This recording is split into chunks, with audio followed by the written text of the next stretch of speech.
ಬೆಳಗಾವಿ ಬೂಡಾ ಕಂದಾಯ ನಿವೇಶನಗಳಲ್ಲಿ ನಿಯಮ ಉಲ್ಲಂಘನೆ ಮಾಡಿ ಕಟ್ಟಡ ನಿರ್ಮಾಣ ಮಾಡಿದ ಅಂತಹ ಪ್ರಕರಣಗಳಿಗೆ ಸರ್ಕಾರ 19/9/2024ರಲ್ಲಿ ಡಬಲ್ ತೆರಿಗೆ ತೆಗೆದುಕೊಳ್ಳಬೇಕು ಎಂದು ಆದೇಶ ನೀಡಿತ್ತು.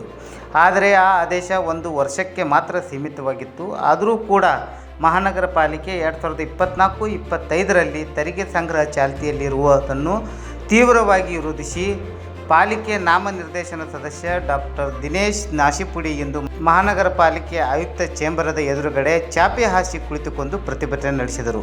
ಪಾಲಿಕೆ ವಿರೋಧ ಪಕ್ಷದ ನಾಯಕ ಸಂಗೊಳ್ಳಿ ಕೂಡ ಇವರಿಗೆ ಸಾಥ್ ನೀಡಿದರು.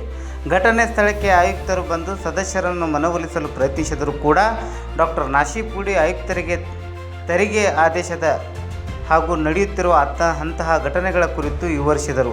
ಅದರಂತೆ ನಾವು 5/3/2024ರಲ್ಲಿ ಈ ಘಟನೆಗಳನ್ನು ಗಮನಿಸಿ ಮಹಾನಗರ ಪಾಲಿಕೆಗೆ ಮನವಿ ನೀಡಿದ್ದೆವು. ಡಬಲ್ ಟ್ಯಾಕ್ಸ್ ತಡೆಯಬೇಕೆಂದು ಮನವಿ ನೀಡಲಾಗಿತ್ತು. ಆದರೂ ಕೂಡ ಇದು ಇನ್ನೂವರೆಗೆ ಚಾಲ್ತಿಯಲ್ಲಿದೆ. ಜನತೆ ಹಾಗೂ ಬಡ ಕುಟುಂಬಗಳಿಗೆ ಅನ್ಯಾಯ ಮಾಡಿದಂತೆ ಆಗುತ್ತಾ ಇದೆ ಎಂದು ಆಯುಕ್ತರಿಗೆ ತಿಳಿಸಿದರು.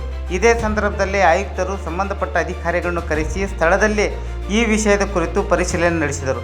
ನಂತರ ಮಹಾಪೌರ್, ಉಪಮಹಾಪೌರ್ ಸ್ಥಳಕ್ಕೆ ಆಗಮಿಸಿ ಸದಸ್ಯರ ಹಾಗೂ ಆಯುಕ್ತರನ್ನು ತಮ್ಮ ಚೇಂಬರ್ಗೆ ಕರೆಸಿಕೊಂಡು ಸಭೆ ನಡೆಸಿ ಈ ವಿಷಯವನ್ನು ಮಹಾನಗರ ಪಾಲಿಕೆ ಸಾಮಾನ್ಯ ಸಭೆಯಲ್ಲಿ ಚರ್ಚಿಸಲಾಗುವುದು ಎಂದು ತಿಳಿಸಿದರು.